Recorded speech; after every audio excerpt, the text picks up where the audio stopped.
Goundamani sir, நான் எந்த இடத்துக்கு போனாலுமே அந்த இடம் ரொம்ப கலகலப்பாக இருக்கும். இன்னைக்கு கலையிலேருந்து நிற்கிறேன். அதற்கு காரணம் உங்கள் வீட்டில் நான் சாப்பிட்ருக்கேன். கவுண்டமணி சார், உங்களுக்கு ஞாபகம் இருக்கா என்னன்றது எனக்கு தெரியல. நீங்கள் பல ஜாம்பவான்களை பார்த்தவங்க. ஒத்த ஓட்டு முத்தையா அந்த படம் நடிக்கிறப்ப ஒரு நாள் ஷூட்டிங் ஸ்பாட்டில் சொன்னார், கூலு வா என் கூட வந்து மத்தியானம் சாப்பிடு அப்படின்னு நீங்கள் சொன்னீங்க. நான் உங்கள் கூட வந்து சாப்பிட்டேன். பாவக்காய் காரக்குழம்பு இருந்துச்சு. மறுநாள் என்னை சாப்பிட கூப்பிட்டீங்க. அன்னைக்கு பாவக்காய் பொரியல் இருந்துச்சு. நான் கேட்டேன் அவங்கள்ட்ட, என்னென்னா டெய்லியும் பாவக்காய் இருக்குது அப்படின்னு.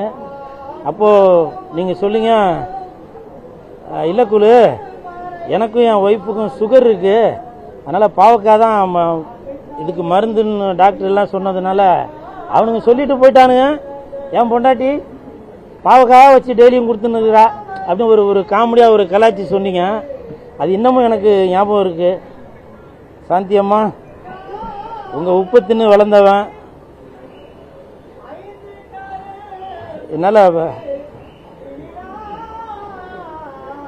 அதே மாதிரி ஒரு 15 வருஷத்துக்கு முன்னாடி நானும் சந்தானமும் கவுண்டமணி சாரை பார்க்குறதுக்கு ஆஃபீஸுக்கு போயிருந்தோம். அப்போது சந்தானம் வந்து காமெடியாக சொன்னாப்புல, அண்ணா இவன் பேர் கூல் சுரேஷ், இவன் வந்து ரகுவரன் விட்ட இடத்த பிடிக்கணுன்றான் அப்படின்னு. அப்போ கவுண்டமணி அண்ணன் ரொம்ப கேஷுவலாக ஒரு கமெண்ட் ஒன்று அடித்தார்.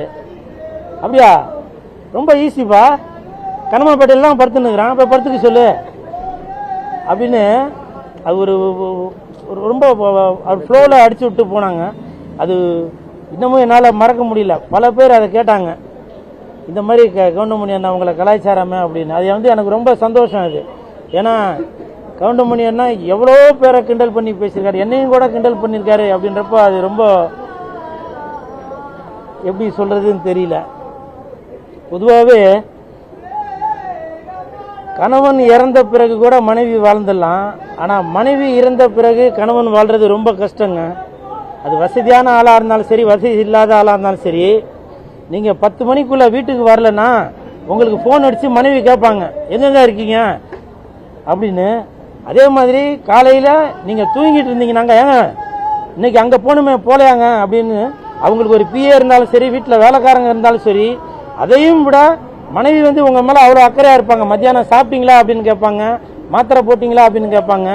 இது வந்து கவுண்டமணி சாருக்கு மட்டும் இல்லை, யாராக இருந்தாலும் சரி, மனைவி என்பவர் அவங்க வீட்டில் அந்த குத்து விளக்கு அப்படின்னு சொல்ல சாதாரணமாக சொல்லலை. அது கவுண்டமணி சார், அந்த சாந்தி அம்மா கண்டிப்பாக ஆத்மா சாந்தி அடைவாங்க.